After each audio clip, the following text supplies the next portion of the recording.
Hi friends, एक बार फिर से स्वागत है आपका आपके अपने ही यूट्यूब चैनल में। आज के इस वीडियो में हम बात करने वाले हैं एंजियोस्पर्मिया के बारे में। मैंने पहले ही बहुत सारी कंडीशंस के बारे में बात की, आज मैं बात करने वाली हूँ एंजियोस्पर्मिया के बारे में। तो एंजियोस्पर्मिया एक ऐसी कंडीशन होती है जो पुरुषों से जुड़ी हुई होती है। तो आज के इस वीडियो में हम बात करने वाले हैं कि एंजियोस्पर्मिया की जो कंडीशन होती है उसमें एग्जैक्टली होता क्या है, इसको डायग्नोज कैसे किया जाता है, ये कितने तरह की होती हैं, इसका प्रिवेंशन क्या है, और जो बहुत ज़रूरी चीज़ जो हर इंसान जानना चाहता है वो है इलाज। इसका इलाज क्या होता है। तो आज का ये वीडियो हमारा पूरी तरह से एंजियोस्पर्मिया की इस कंडीशन पे, जो पुरुषों में बहुत बड़ी समस्या होती ही है। लगभग 10 से 15% पुरुष जो किसी इनफर्टिलिटी की समस्या से ग्रसित होते हैं, यानी कि जिनमें पेरेंट्स बनने की क्षमता नहीं होती है, जो अपने पार्टनर को कंसीव नहीं कर पाते हैं, तो यानी कि वो चाइल्ड नहीं प्रोड्यूस कर सकते, तो उनको जो है 10 से 15% पुरुषों में ये अवस्था ज़रूर होती है, दैट इज़ एंजियोस्पर्मिया की कंडीशन। तो आज का ये वीडियो हमारा पूरा एंजियोस्पर्मिया से रिलेटेड है, क्या होता है। तो वीडियो में अंत तक बने रहिएगा, मैं अंत तक आपको इस कंडीशन, इस बीमारी से जुड़ी बहुत ही जानकारी भरी बातें बताऊंगी। तो चलिए वीडियो स्टार्ट करते हैं। तो एंजियोस्पर्मिया जो सबसे पहले आप जानना चाहते होंगे कि होता क्या है।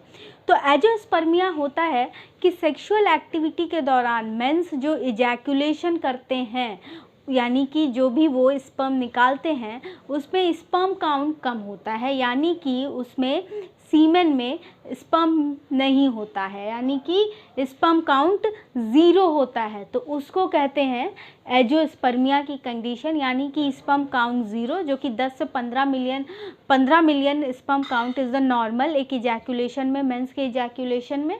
तो अगर ज़ीरो स्पर्म काउंट आ रहा है तो वो कंडीशन होती है एंजियोस्पर्मिया की।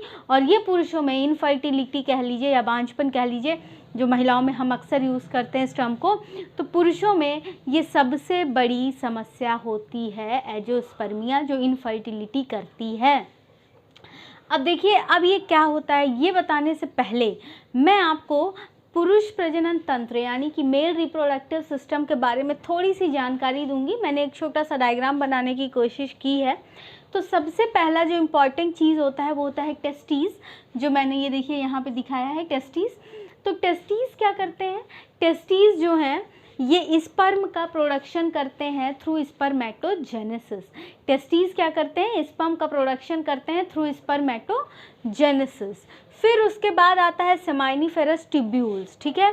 तो ये क्या होता है, जो टेस्टिस की जो ज़्यादातर टिश्यूज़ होते हैं यानी ऊतक होते हैं, जो टेस्टिस के ज़्यादातर जो टिश्यूज़ होते हैं वो किस टिश्यू के बने हुए होते हैं, सेमाइनिफेरस ट्यूब्यूल्स के, यानी ये पतली पतली छोटी छोटी नलिकाएं टाइप की होती हैं, जो टेस्टिकल्स का ज़्यादातर भाग यही बनाती हैं, सेमाइनिफेरस ट्यूब्यूल्स। अब अगला आते हैं एपिडाइडिमिस, ठीक है। तो हर टेस्टिकल्स के ठीक पीछे देखिए एपिडाइडिमिस मैंने दिखाया है ब्लैक कलर से। तो हर टेस्टिकल्स के ठीक पीछे क्या होता है, एपिडाइडिमिस। इसमें क्या होता है कि स्पर्म जो होता है इसमें मूव करता है, और इसमें जो मूव करके यहाँ पर स्टोर रहता है एपिडाइडिमिस में। फिर उसके बाद वास डिफरेंस, ठीक है। वास डिफरेंस की अगर मैं बात करूँ, ये रहा, ये एक हल्की सी पतली सी मस्कुलर ट्यूब होती है जो कि सेमाइनल वेसिकल्स में जाके एंटर कर जाती है। ये देखिए आपको मैंने दिखाया है रेड कलर से, और ये सेमाइनल वेसिकल में जाके एंटर कर गई। फिर उसके बाद आते हैं सेमाइनल वेसिकल्स में। फिर ये सेमाइनल वेसिकल्स क्या करते हैं, तो सीमेन जो है उसमें बहुत सारी चीज़ें होती हैं, शुगर होता है, कार्बोहाइड्रेट होता है, प्रोटीन होता है। तो ये जो सेमाइनल वेसिकल्स होती हैं ये क्या करती हैं, स्पर्म का जो मोस्ट ऑफ द पार्ट होता है वो यहाँ पर बनता है, ठीक है। फिर उसके बाद हम बात करते हैं इजैकुलेटरी डक्ट की। वो कब बनता है, जब सेमाइनल वेसिकल्स, यानी ये रहा सेमाइनल वेसिकल्स और ये रहा वास डिफरेंस, जब ये दोनों मिल जाते हैं, आपस में मर्ज होते हैं, तो ये बनाते हैं इजैकुलेटरी डक्ट। और ये इजैकुलेटरी डक्ट क्या करता है, ये प्रोस्टेट ग्लैंड में पास होता है और यूरेथ्रा से आके कनेक्ट होता है। ये देखिए जब वास डिफरेंस और सेमाइनल वेसिकल मर्ज होते हैं तो बनता है एजैकुलेटरी डक्ट, और ये एजैकुलेटरी डक्ट प्रोस्टेट ग्लैंड से होते हुए आकर के कहाँ एंटर करता है, यूरेथ्रा में। ठीक है, अब यूरेथ्रा की बात कर लें। यूरेथ्रा क्या होता है, तो यूरेथ्रा एक ऐसी पतली सी ट्यूब होती है जो पेनिस के थ्रू, ये देखिए रन करती हुई मैंने यहाँ पे दिखाया है, ये पेनिस का स्ट्रक्चर है और ये रहा यूरेथ्रा, पतली सी ट्यूब। ठीक है, फिर उसके बाद ये तो पूरा पुरुषों का प्रजनन तंत्र है। ठीक है, और इसी यूरेथ्रा के थ्रू इजैकुलेशन होता है। तो जो रिवर्स इजैकुलेशन में क्या होता है कि स्पर्म बाहर ना आके वापस से यूरेथ्रा में चला जाता है, इसको कहते हैं रेट्रोग्रेड इजैकुलेशन, जो कि एक बहुत बड़ी, पुरुषों में एक बहुत बड़ी अलग से समस्या होती है। फिर अब मैं बात करूंगी कि एंजियोस्पर्मिया कितने प्रकार का होता है, ये आपका अगला सवाल होगा, ज़रूर होगा। ठीक है, तो अगला सवाल है एंजियोस्पर्मिया। तो इसको बताने से पहले मैं आपसे एक बात बताना चाहती हूँ कि मैंने लिंक में सबसे पहले डिस्क्रिप्शन में सबसे ऊपर एक लिंक शेयर किया है जो कि हमारे दूसरे चैनल का है, टेन डायरेक्शन न्यूज़ का। तो प्लीज़ आप उस लिंक पर क्लिक कीजिए और हमारे उस चैनल को भी ज़रूर सब्सक्राइब कीजिए। तो देखिए, जैसे कि मैंने आपको पुरुष प्रजनन तंत्र के सारे भाग के बारे में एक एक करके बताया। ठीक है, सारे भागों के बारे में एक एक करके मैंने आपको बताया। अब मैं आपको बताऊंगी एंजियोस्पर्मिया कितने प्रकार का होता है। तो ये दो प्रकार का होता है, ऑब्स्ट्रक्टिव और नॉन ऑब्स्ट्रक्टिव। ऑब्स्ट्रक्टिव एंजियोस्पर्मिया क्या होता है, इसका मतलब है किसी प्रकार का कोई ब्लॉकेज है, कहीं पे भी हो सकता है, सेमाइनल वेसिकल्स में होता है, वाइस डिफरेंस में हो सकता है, कहीं पर भी कोई हल्का फुल्का ब्लॉकेज है, स्पर्म बाहर आने से रुक रहा है, तो दैट इज़ ऑब्स्ट्रक्टिव एंजियोस्पर्मिया। फिर next non obstructive azoospermia. Non obstructive azoospermia में कोई ऑब्स्ट्रक्शन नहीं होता, बस स्पर्म जो प्रोडक्शन होता है या फिर स्पर्म जो प्रोड्यूस हो रहे हैं वो कम होते हैं या फिर नहीं ही होते हैं, तो दैट इज़ नॉन ऑब्स्ट्रक्टिव एंजियोस्पर्मिया। ठीक है, अब आपका अगला सवाल होना चाहिए कि इसका कारण क्या होता है। तो दोस्तों, मैं इसको बताने से पहले आपसे एक बात बता दूं कि अगर आपको वीडियो पसंद आए तो प्लीज़ वीडियो को लाइक ज़रूर कीजिएगा और शेयर तो करना बिल्कुल मत भूलिएगा, और चैनल पर नए हैं तो सब्सक्राइब तो ज़रूर कर दीजिएगा। तो अब आप कारण सोच रहे होंगे, भाई इतनी बड़ी प्रॉब्लम है, इतनी बड़ी समस्या है, तो कारण भी आपको पता ही होना चाहिए। वीडियो में अंत तक बने रहिएगा। तो कॉजेज़ की अगर मैं बात करूँ तो किसी प्रकार की कोई ट्रॉमा हो गई हो, ट्रॉमेटिक इंजरी हो गई हो, कोई चोट लग गई हो बचपन में, ये सारी चीज़ें, कोई severe infection, sexually transmitted infections हो गया हो, कोई इन्फ्लेमेटरी कंडीशन या कोई सिस्ट बन गया हो, ट्यूमर कुछ बना हो अंदर बॉडी में जो आपको थोड़ी दिखेगा, या फिर वैसेक्टॉमी की गई हो कभी भविष्य में, उसकी वजह से स्पर्म प्रोडक्शन कम हो रहा है। वैसेक्टॉमी क्या होता है, ये एक प्लान्ड परमानेंट कॉन्ट्रासेप्टिव प्रोसीजर होता है जो पुरुषों में किया जाता है, यानी कि स्पर्म प्रोडक्शन को रोकने के लिए, ताकि भविष्य में चाइल्ड ना पैदा हो, बच्चे ना पैदा हो, इसको रोकने के लिए क्या करते हैं कि वास डिफरेंस में, तो वास डिफरेंस में एक छोटा सा कट लगा करके, ये रहा वास डिफरेंस में छोटा सा कट लगा करके यहाँ पर, और इसको क्लैंप कर दिया जाता है, बंद कर दिया जाता है, जिससे स्पर्म की प्रोडक्शन ना हो। तो ये एक परमानेंट प्रोसीजर होता है, तो जिससे पुरुषों में बच्चे पैदा करने की क्षमता को रोका जाता है। तो अगर इसको वैसेक्टॉमी कहते हैं, अगर ये हुआ है तो इसकी वजह से भी एंजियोस्पर्मिया हो सकता है। और अब देखिए, और भी बहुत सारे इसके कारण हो सकते हैं, हार्मोन्स का लेवल ऊपर नीचे हुआ हो, या फिर कोई जेनेटिक कारण भी हो सकता है। तो कारण इसके कई सारे हैं। अब इसका जो अगला आपका सवाल होना चाहिए कि ये पता कैसे चलता है। देखिए, पता करने के लिए जब आप डॉक्टर के पास जाएंगे तो सबसे पहले तो लैब टेस्ट होता है। लैब टेस्ट में क्या होगा कि जो इजैकुलेशन सीमेन बाहर आया है उसको स्पर्म काउंट टेस्ट के लिए भेजा जाएगा, उसमें चेक किया जाएगा स्पर्म है कि नहीं है, और नहीं है तो इसका मतलब एंजियोस्पर्मिया है।